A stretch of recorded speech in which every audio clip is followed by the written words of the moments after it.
मनुसिन्धवन्तं घोदघायिकं ममलं प्रणमामि वर्धमानं तित्थं धम्मस्य कर्तारं से पुनतिथयरे ससौवसिद्धे विशुद्ध सद्भावे समणेय नाणदंसन चरित तव वीर्यायारे ते सौवे समगं पत्तेगमेव पत्तेगं वन्दामि अवट्टन्ते अर्हन्ते मानुषे खेत्ते किच्चार्हन्ताणं सिद्धाणं तहनं गणहराणम् अज्झावयवगानं साहूनं चेदि सव्वेसिं ते विशुद्धदंसन नाणपहाण समं समासेज्य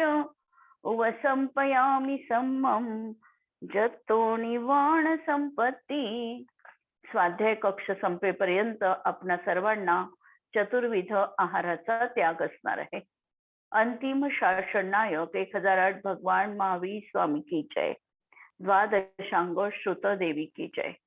प्रवचन सार ग्रंथामध्ये ज्ञेय तत्व प्रज्ञापन अधिकारांतर्गत आपण अत्यंत महत्वाची अशी गाथा बघतो आहे 172 नंबरची, की ज्या गाथेमध्ये जीवाचं स्वरूप प्रतिपादन केलेलं आहे. सर्वप्रथम तर जीव द्रव्याला इतर पुद्गल द्रव्यांपासून आणि अजीव द्रव्यांपासून भिन्नता दर्शवून चेतना गुण असा हा आत्मा आहे असं श्रद्धान करण्यास प्रवृत्त केलं. अलिंग ग्रहण या शब्दाचे 20 अर्थ त्या ठिकाणी आचार्य अमृतचंद्र सुरींनी दिलेले आहे आणि अत्यंत महत्वपूर्ण असे हे अर्थ आपण थोडक्यात पाहिलं. थोडं आणखी विस्तार किंवा थोडं विशद रूपाने आपण परत या 20 बोलांचं स्वरूप बघणार आहोत.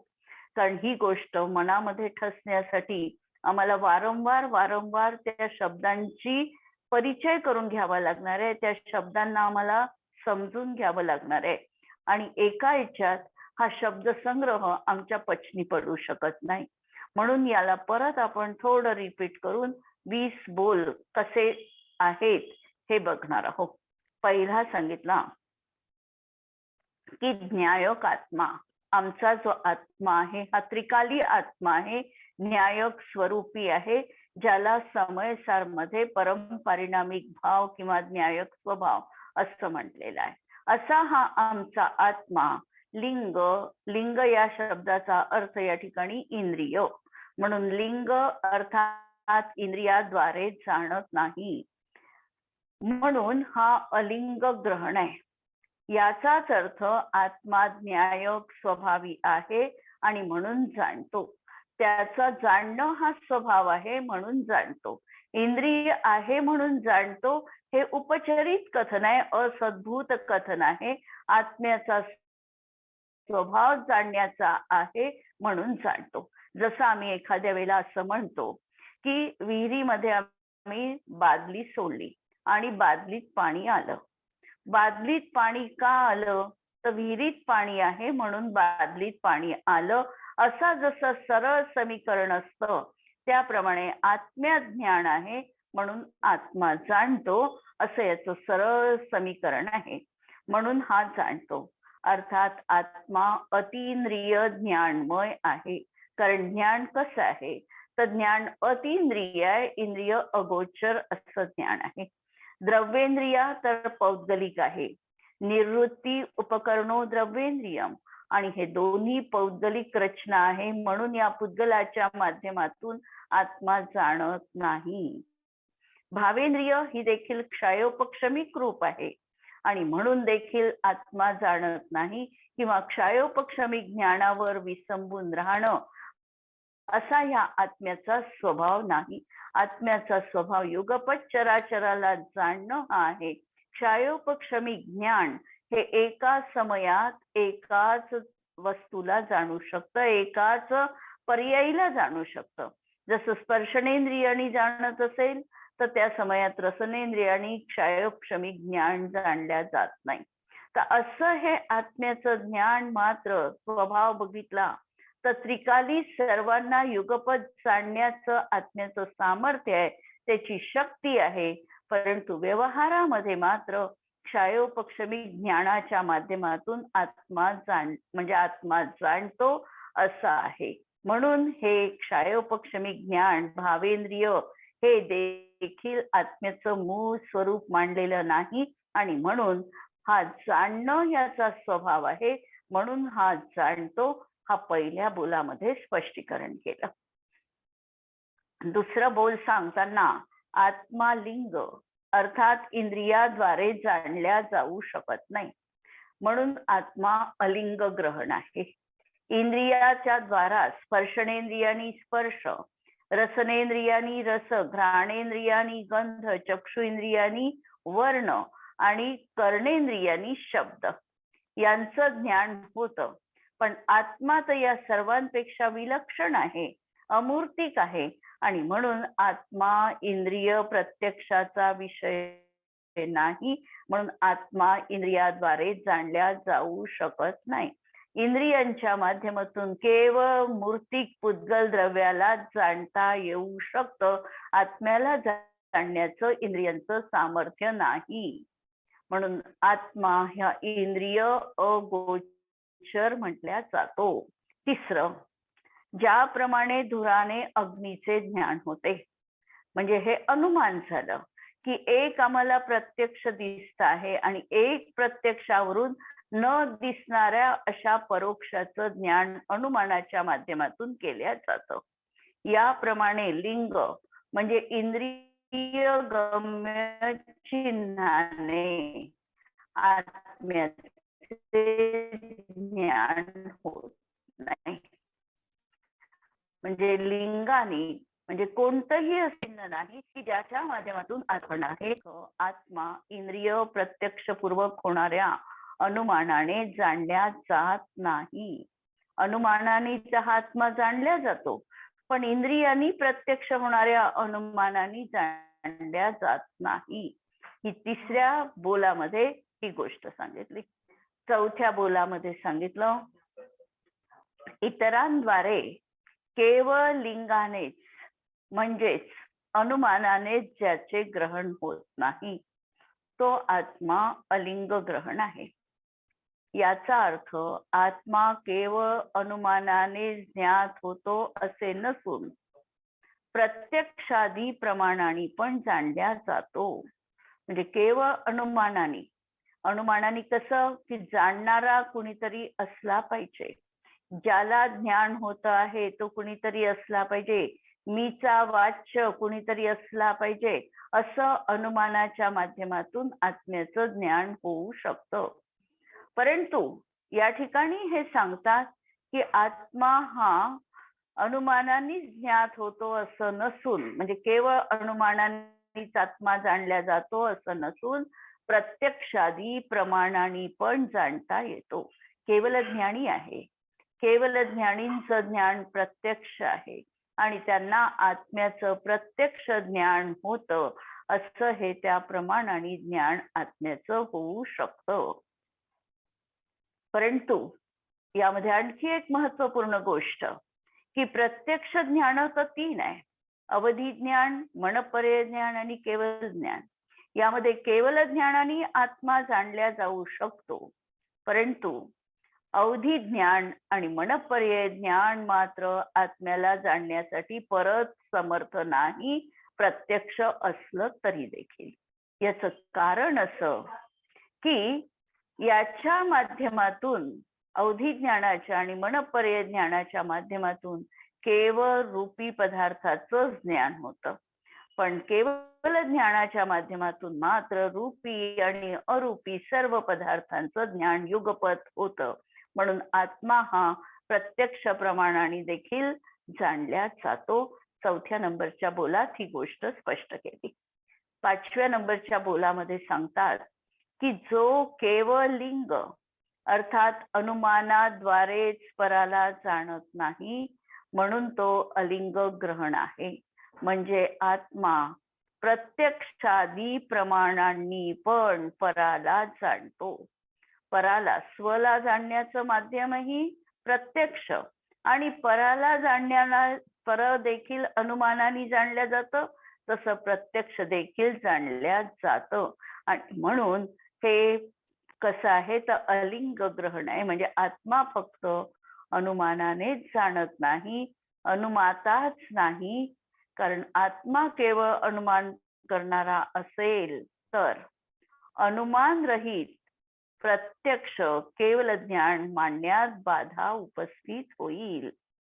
5व्या बोलामध्ये ही गोष्ट सांगितली. नंतर सांगतात, आत्मा लिंगाद्वारे नव्हे तर स्वभावाने ग्रहण करतो. आत्मा ज्ञानासाठी कोणत्याही चिन्हावर, साधनावर अवलंबून नाही, तो स्वभावाने पराला जाणतो, स्वभावाने ग्रहण करतो. म्हणून आत्मा प्रत्यक्ष ज्ञाता आहे. 7व्या मध्ये सांगितलं, जो उपयोग लक्षण लिंगद्वारा ज्ञेय पदार्थाचे ग्रहण करत नाही, म्हणजेच ज्ञेय पदार्थाचे अवलंबन घेत नाही, म्हणून आत्मा अलिंग ग्रहण आहे. उपयोग हे जीवाचं लक्षण आहे आणि उपयोग याचा अर्थ चैतन्यानुविधायी परिणाम. आणि हा जो परिणाम आहे हा याचा स्वतः सिद्ध असा परिणाम आहे. ज्ञेय पदार्थाचं त्यांनी हा ग्रहण करतो असं नाही, तर तो आपल्या उपयोगाने ज्ञेय पदार्थांना जाणतो. जगात ज्ञेय आहे म्हणून हा जाणतो असं नसून याचं जाणणं स्वभाव आहे आणि ज्ञेय असो नसो हा जाणत राहणारच आहे. म्हणून ज्ञेय पदार्थाचं हा लिंगाने ग्रहण करत नाही. म्हणजे आत्म्याचं ज्ञान बाह्य पदार्थाच्या अवलंबनाने होत नाही. ज्ञेय आहे म्हणून जाणतो असा याच्यामध्ये व्यवहार नाही. हा देखील समयसार मध्ये व्यवहार म्हटल्या गेलेला आहे आणि याच्याही अतीत असा हा न्यायक स्वभावी आत्मा आहे. नंतर जो उपयोग लक्षण लिंगाला ग्रहण करत नाही, अर्थात उपयोग लक्षण हे जे आहे हे काही आत्म्यात बाहेरून आलेलं नाही, म्हणून हा आत्मा अलिंग ग्रहण आहे. म्हणजे आत्म्याचं ज्ञान हे बाहेरून आलेलं नाही. आत्मा आणि ज्ञान यांचा समवाय संबंध नसून नित्य तादात्म्य संबंध आहे. समवाय संबंध सांख्यांनी मान्य केला आणि समवायामध्ये ज्ञान प्रथमतः अलग होता आणि आत्मा अलग होता आणि मग हे समवाय संबंधांनी एकत्रित येऊन आत्मा ज्ञानवान झाला असं म्हटले आहे. परंतु या ठिकाणी आचार्य सांगतात की अशा प्रकारचा कोणताही समवाय संबंध नाही आणि म्हणून हा स्वतःमध्ये तादात्म्य रूपाने ज्ञानाशी अभिन्न आहे, एकाकार आहे. म्हणून ज्ञान आणि आत्मा यांचा नित्य तादात्म्य संबंध आहे. नंतर ज्याच्या उपयोग लक्षण लिंगाद्वारे पराचे हरण होऊ शकत नाही, म्हणून तो अलिंग ग्रहण आहे.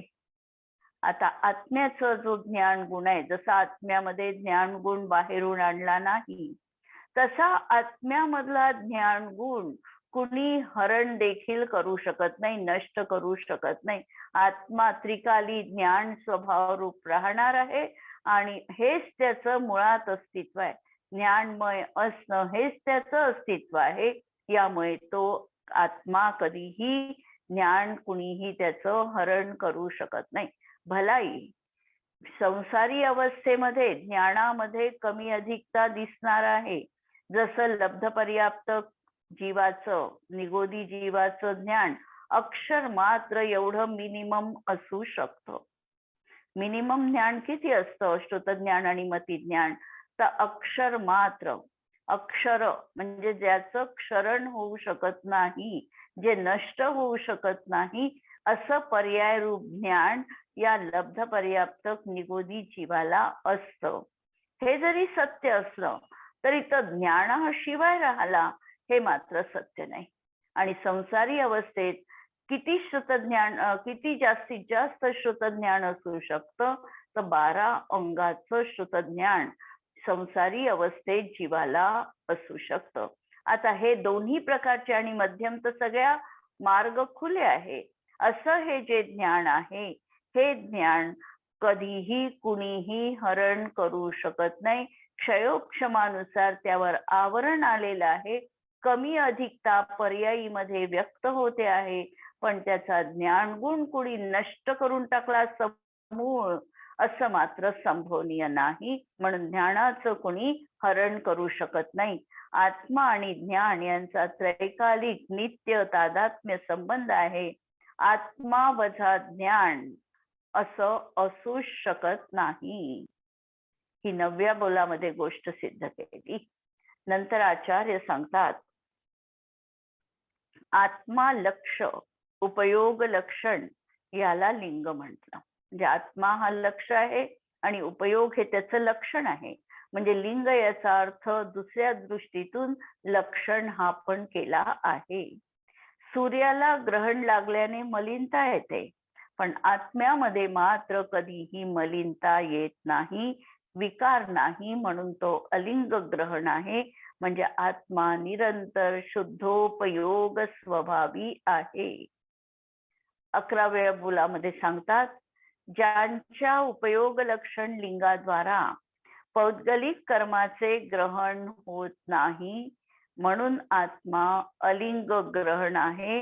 म्हणजे आत्मा द्रव्य कर्मांनी बद्ध स्पृष्ट असा नाही, म्हणजे तो अबद्ध स्पृष्ट असा आहे, असंयुक्त आहे. ज्ञानोपयोग ज्ञेय आहे, याने पुद्गल कर्म बांधले जात नाही. ज्ञानाने पुद्गल कर्माचा बंध कधीही होत नाही. जर हा ज्ञानामध्ये स्थित राहिला तर याला पुद्गल कर्म कधीही बांधल्या जाणार नाही. असं हे अबद्ध स्पृष्टता हा गुण या माध्यमातून सांगितल्या गेला. नंतर आचार्य लिहितात, ज्याच्या लिंग अर्थात इंद्रियद्वारा ग्रहण म्हणजे विषयांचा उपभोग नाही, म्हणजे तो आत्मा अलिंग ग्रहण आहे. अर्थात आत्मा विषयांचा उपभोक्ता नाही. व्यवहारामध्ये पदोपदी आम्ही भोगामध्ये आसक्त आहोत, भोगांना आम्ही भोगतो असं मानतो, पण संस्कृत सुभाषितकार म्हणतात, भोगो न भुक्त्वा वयमेव भुक्तो, कालो न यातो वयमेव यातो, तृष्णा न जीर्णा वयमेव जीर्णा, तृष्णा एक तरुणायते. असं हे त्या ठिकाणी आहे. म्हणजे इंद्रियद्वारा काय झालेलं आहे तर ग्रहण जे केलं आहे विषयांचं, या विषयांचा देखील हा भोगता कधीही असत नाही. विषयांना आत्मा त्रिकाली कधीही निश्चयनयाने भोगू शकत नाही. आणि 13व्या मध्ये सांगतात, लिंग म्हणजे मन किंवा इंद्रिय याद्वारा आत्मा जीवत्वाला धारण करू शकत नाही, म्हणून अलिंग ग्रहण आहे. अर्थात आत्मा रज वीर्य यापासून उत्पन्न होत नाही. 14व्या बोलात सांगतात, लिंग म्हणजे मेहनाकाराचे पुरुषाच्या इंद्रियाच्या आकाराचे ग्रहण ज्याला नाही तो अलिंग ग्रहण आहे. म्हणून आत्मा केवळ लौकिक साधन नाही हा अर्थ निघतो. 15व्या मध्ये सांगतात, लिंग अर्थात अमेहनाकाराद्वारा ज्याचे ग्रहण म्हणजे लोकांमध्ये व्यापकत्व नाही, तो आत्मा पाखंडीच्या प्रसिद्ध साधन रूप आकारवाला लोकव्यापी वाला पण असत नाही. म्हणजे ज्याला आम्ही शिवपिंड म्हणतो, ही शिवाची जी पिंड आहे ती अशी या लिंगाच्या आकाराची आहे आणि त्यांना पाखंडीने लोकव्यापीपणा मांडलेला आहे, तशा प्रकारचा आत्मा असत नाही. 16व्या बोलात सांगतात, जो स्त्री पुरुष नपुंसक लिंगाला ग्रहण करत नाही. आत्मा संसार अवस्थेमध्ये 9व्या गुणस्थानापर्यंत सवेद भागामध्ये त्याला वेद आहे, हे सत्य आहे, पण हे व्यवहाराचं कथन आहे. निश्चयाने शरीराश्रित असलेलं लिंग हे चिन्ह आत्म्याचं असत नाही, म्हणून आत्मा अलिंग ग्रहण आहे. आत्मा द्रव्यानी किंवा भावानी सुद्धा स्त्री पुरुष किंवा नपुंसक नाही. जेव्हा वीतराग स्तोत्राचं आम्ही पठण करतो त्या वीतराग स्तोत्रामध्ये हे सगळे गुणधर्म आलेले आहेत की आत्मा अशा प्रकारचा नपुंसक नाही, स्त्री नाही, मनुष्य रूपाचा असत नाही. नंतर ज्याला लिंगाचे अर्थात धर्मध्वजाचे, लिंग याचा अर्थ धर्मध्वजा, धर्माचं चिन्ह असं ग्रहण नाही, तो आत्मा अलिंग ग्रहण आहे. यावरून आत्म्याला बहिरंग मुनिलिंगाचा अभाव आहे हा अर्थ निघतो. म्हणजे मुनिलिंग देखील बाह्य आहे.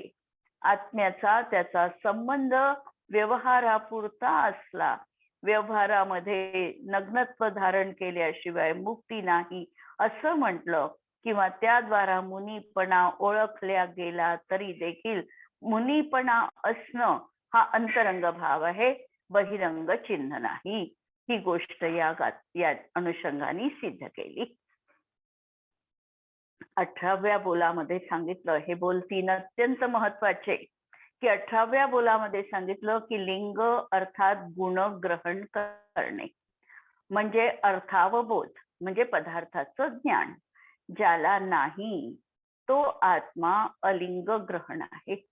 अशा प्रकारे आत्मा गुण विशेषाने आलिंगित न होणारं शुद्ध द्रव्य आहे. हा भाव स्पष्ट होतो.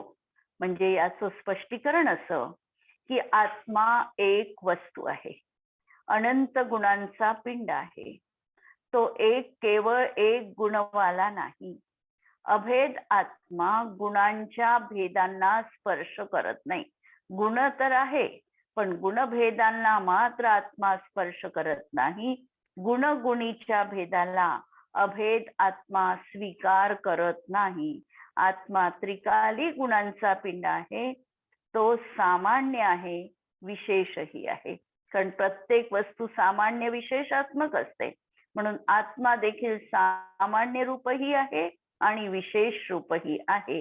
सामान्य सामान्यात आहे आणि विशेष विशेषात आहे.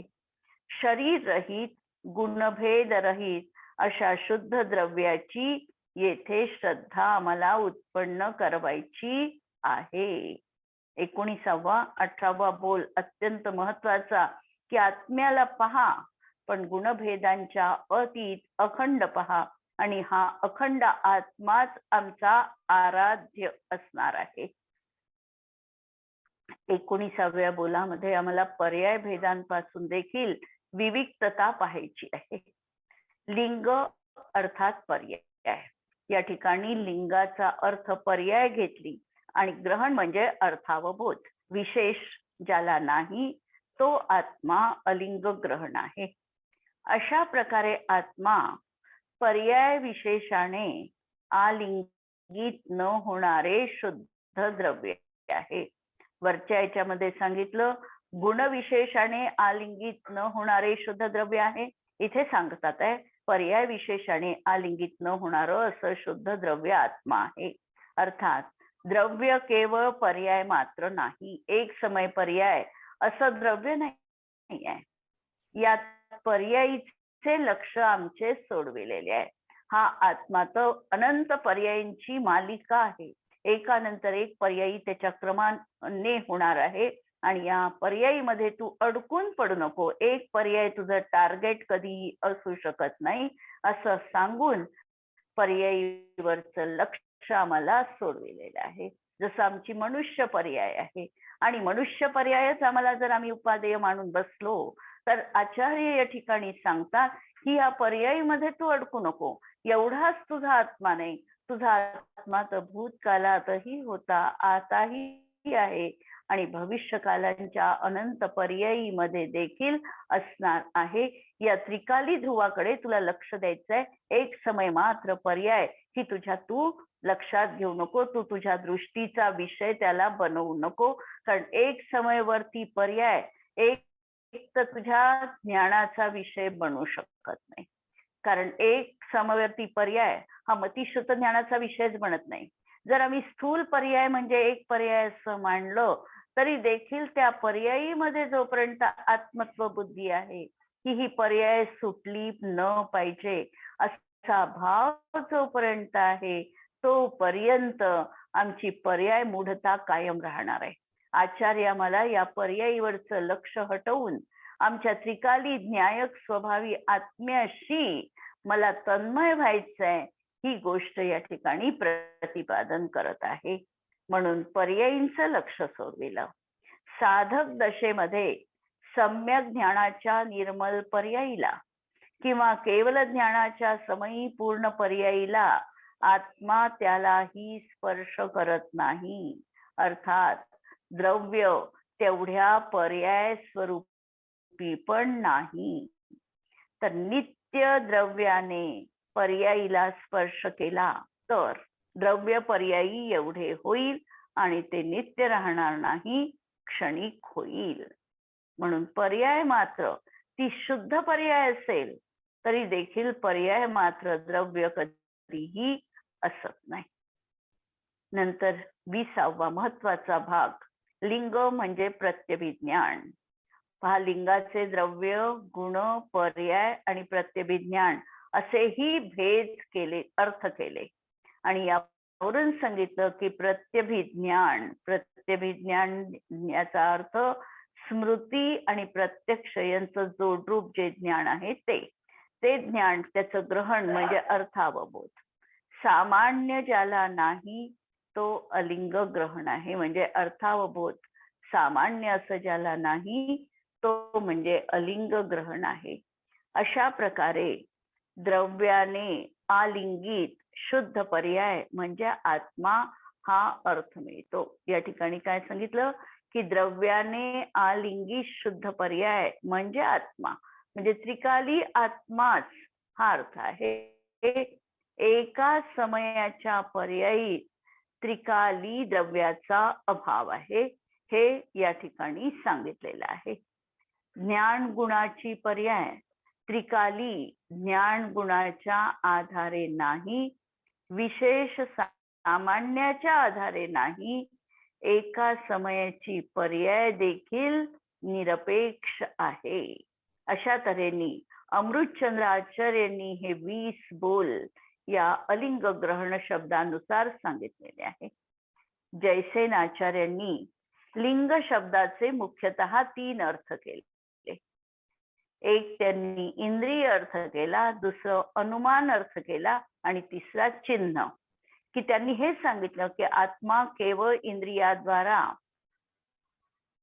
पराला जाणत नाही आणि पराद्वारा इंद्रियाच्या माध्यमातून जाणल्या जात नाही.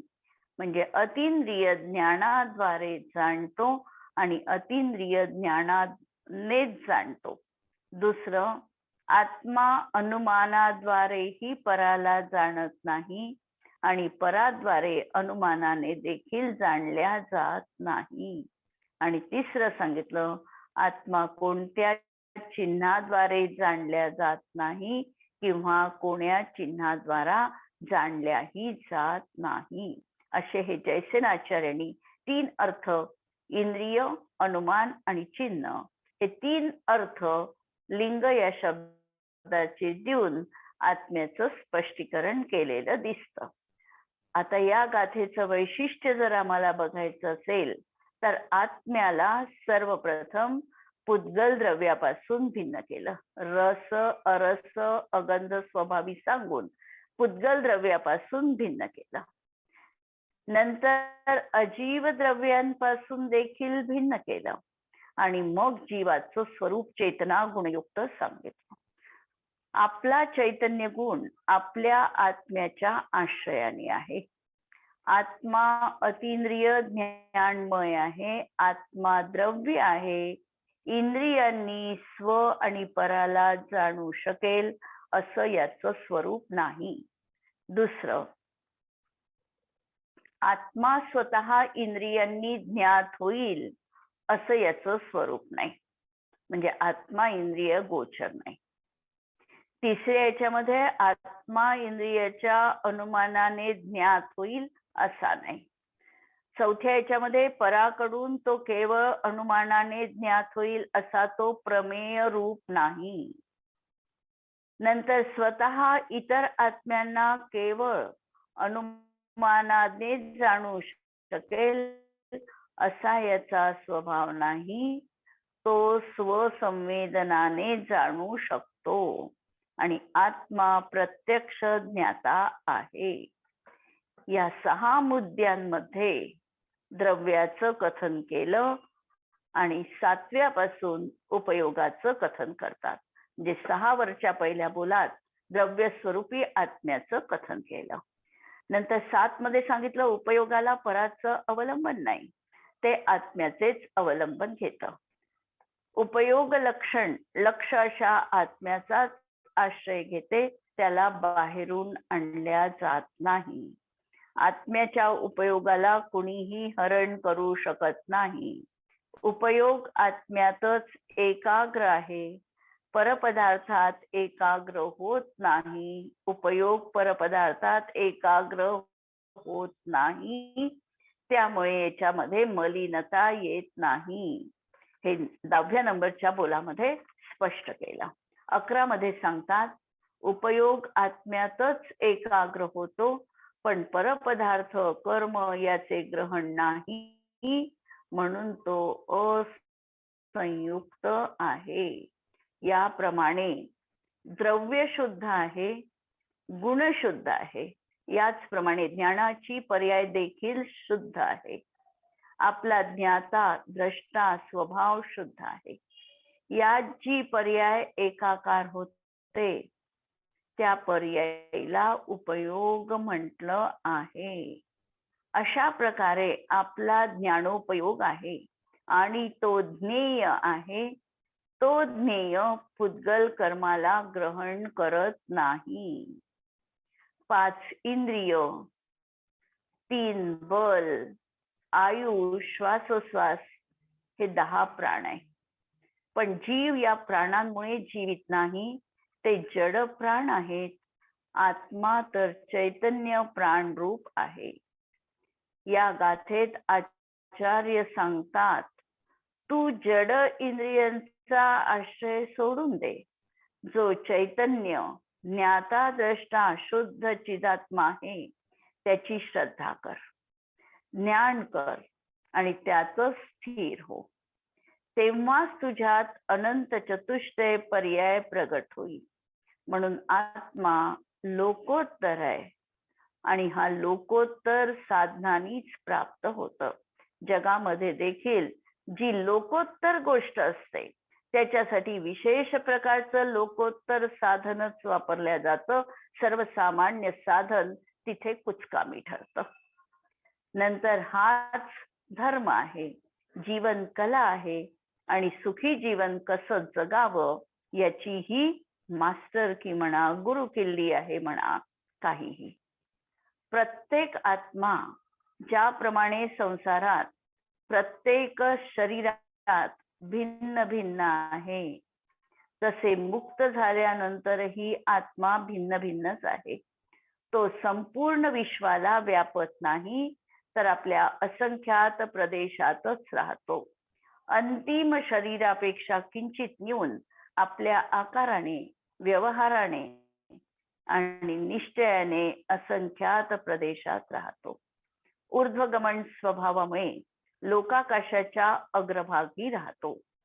आत्मा आपल्या ज्ञान, दर्शन, सुख इत्यादी गुणांचा वेदक आहे, पण शरीर, विकारी भाव यांचा मात्र तो वेदक असत नाही.